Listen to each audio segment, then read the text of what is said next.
AGBA stock analysis and price prediction. Is it a buy right now? Watch this 1 minute video till the end because I'm giving you my arguments on my play. We're sitting AGBA Group Holding Limited sitting at 223. I myself, like I said in the previous video, I'm trying to milk the most that I can out of this bullish trend, but the price needs to give me the rules for me to move forward. And like I had before the price, okay, open today, right? If the price gave me the rules into the gray area, I was taking it higher, but it didn't. We just opened lower and then started playing from there. Which I not did I not like did I take a short or a buy, right? I'm just pretty much waiting right now.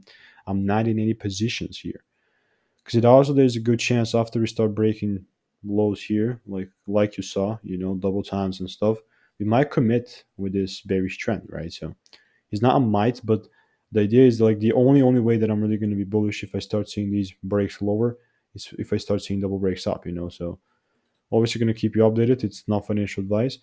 Check out the first link in the description for free resources and value because it's free and I don't sell a course.